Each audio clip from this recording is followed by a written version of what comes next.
what is the point of Halo now? I know that sounds quite flippant and dismissive. It's not meant to be. I love Halo. It's a genuine question that I think is important to the franchise because Halo has a role as the Xbox flag bearer. Most of the most well known games and the most impactful games, they have also had a very specific purpose for Xbox as a platform and where it's going and what it wants to do. And I think that the franchise has become legendary because of that. And it also took the strength of the console much higher because of what it achieved. So, first, let's recap. There's already been confirmed that the first Halo game is being remade. It's going to be released as Campaign Evolved, and it's being made by Halo Studios. It's using Unreal Engine 5, which I think is a first for the series.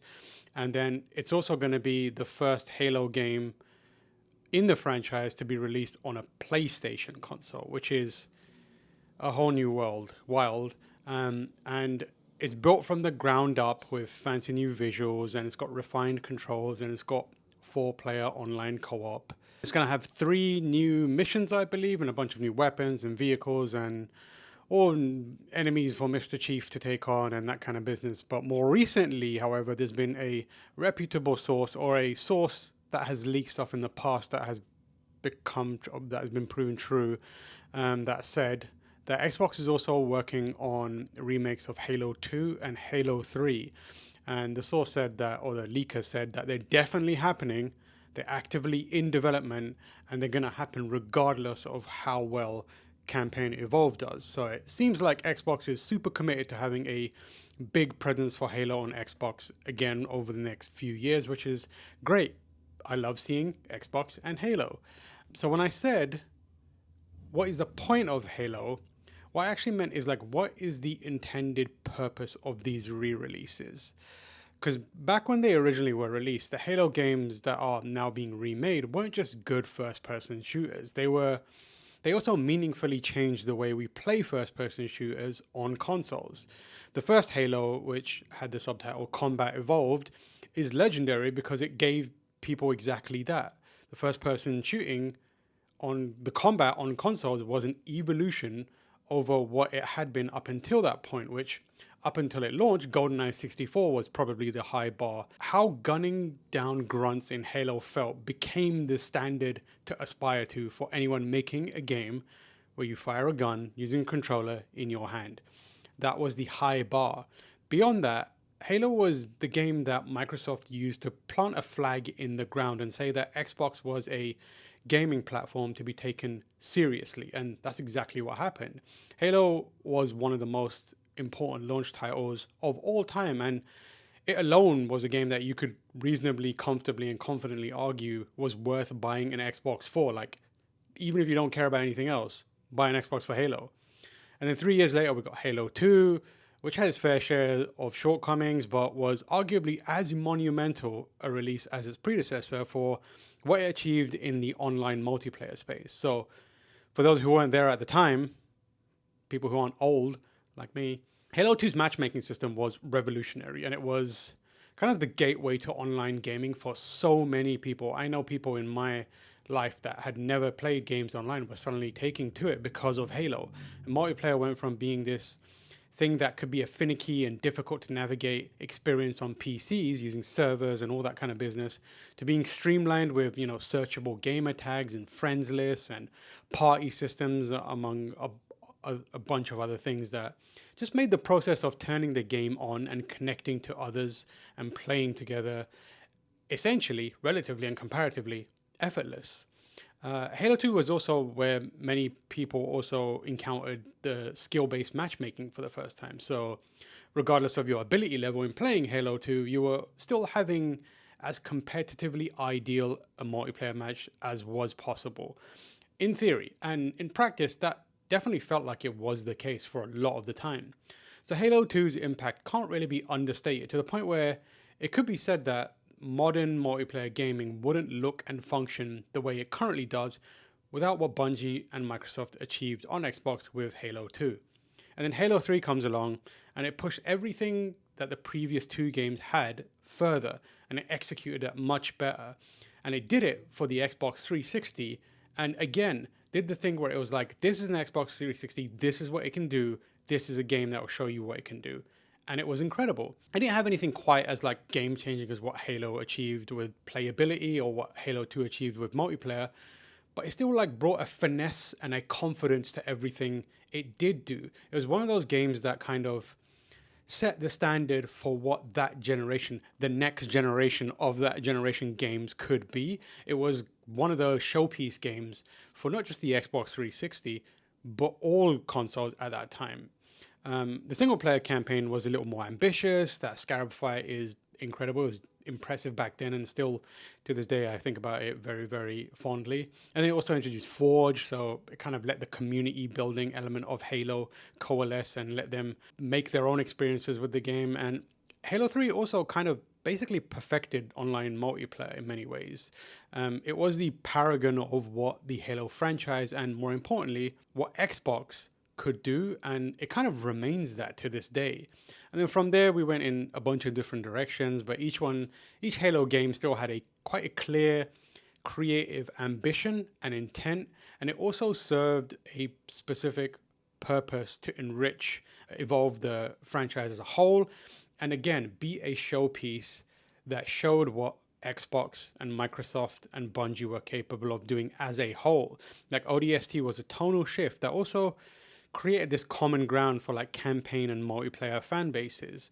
And there's a lot to criticize about ODST, but it is undeniably a bold step for the series. Bungie made an honest and memorable attempt to explore what the identity of Halo could be beyond what they had created thus far. And it kind of, even if people didn't love it, it kind of reinvigorated the fan base, and it breathed new life into this franchise that a lot of the Xbox's reputation was built on, and it's the franchise that was kind of shouldering the kind of future and the fandom of Xbox in a lot of ways. And then I think Reach is probably the grand finale of everything Bungie had done up until that point. You know, years and years and years of design expertise and iteration and evolution. It had, for me, the most memorable story. It had like noticeable improvements to the way the combat felt, and the visual quality and art direction was a massive, massive leap. The Halo games started to become a bit samey in the way they looked, but then Reach came along and it felt different enough to give it its own texture. And again, it was another impressive multiplayer showing. But for me, it was the best case for what Halo could be without Master Chief being front and center. So the point of all that kind of trip down memory lane is each of the Halo games up until that point, post Reach, had a massive impact, not just on games as a medium, but specifically Xbox as a platform holder and Halo as a franchise. It felt like each one was created in a lab to push a specific Xbox agenda, if you get what I mean. Like Halo was the one that was like, what is the agenda there? It is to prove that Microsoft is a serious participant in the console gaming space with Halo. And that's exactly what it did. Halo 2 was multiplayer. Halo 3 was, this is next gen gaming.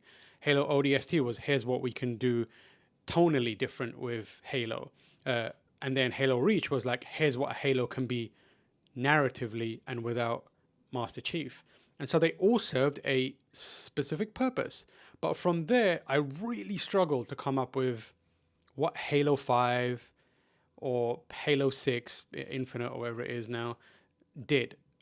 Expecting them to have the same kind of impact as Halo 1, 2, 3, ODST, and Reach might feel a bit unfair, but like I said, historically, that's what the Halo franchise has done for Xbox.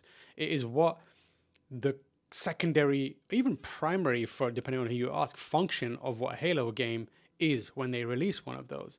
It's the series that Microsoft uses to make statements about its platforms. And it's the premier franchise that is what should give Xbox the competitive edge over other consoles and platform holders in the market. But Halo hasn't felt like it's done that in a really long time. Infinite's kind of open world stuff was at least a swing at something new. But for me, Halo as a franchise has kind of lost its power, and it kind of coincides with Xbox losing its grip on its own identity at the same time, and also its ability to cultivate and satisfy its fan base. When Microsoft lost touch with its community, with its fan base, and with the people that love their games and play their games, Halo also kind of fell out of favor or stopped being recognizably the franchise that was at the bleeding edge, or at least the front of the genre when it came to first person shooters and multiplayer on consoles. So that's why when news of Halo remakes started circulating, it made me a little bit sad. Those remakes are three of the best games of all time for me, and I have so many fond memories and nostalgia towards them, and I'm very excited to play them again, given new life for the modern day. And they're going to look great. They'll probably be fun, but they're also kind of a reminder of what Halo as a franchise once was and what it was capable of achieving. And the fact that Halo has had an inability to remain relevant in that same way. It used to define what games could do instead of chasing what other games are doing. And that's the reason why I'm like, what is the point of Halo right now? There's reportedly an entirely new Halo game in development, and the phrases live service and Fortnite-like have been attached to that game. And again, it's just chasing a trend instead of defining one. I really want Halo Studios to do something bold and different that is a bit of a shock to the system for Halo, because I think that's what is necessary, and is what a sign that Xbox has started to figure out something new, and it's going to have a positive impact on Xbox as a whole if they can find something new and fresh for Halo as a franchise. You look at contemporaries, and I can't help but think of God of War and how drastic its reinvention was, and how that has kind of become a kind of statement and a ethos for how Sony approaches games in a lot of ways.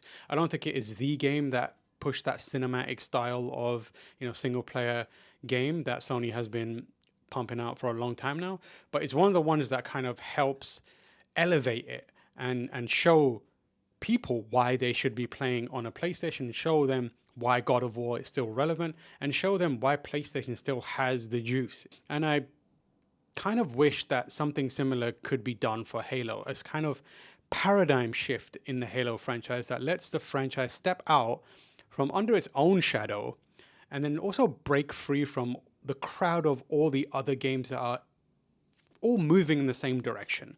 First person shooters just feel so homogenous now, and Halo was the game that came along and just snapped everyone out of it and was like, no, this is what we can do, and everyone else should be doing similar things. And that's what kind of reoriented all the other competitors towards him. That's what Killzone came along and was like, we gotta be better. Resistance, we gotta be better. And I think Halo has that uplifting impact on both Xbox and other platforms as well. So, Asha Sharma and the new leadership team seem to be signaling that they are coming at Xbox with a reinvention mindset, and they want to evoke in many ways the Xbox of old, complete with they brought back the neon green logo, and I believe they're making that a startup for the console as well now. So now is also kind of a good a time as any to go and figure out how the franchise that made Xbox a real player in the gaming space could chart a new exciting future for its upcoming platforms. I think, like I said, if you figure out Halo, you figure out Xbox. So fingers crossed. Anyways, thank you for watching. Just a bit of a rant off the top of my head. I will see you again very soon. Meanwhile, please like, subscribe, share. Let me know what you think about Halo. Let me know what you think about Halo 1, 2, 3, ODST, Reach. And I'll see you next time. Peace. There is a Halo hater out there. Peace, peace, peace.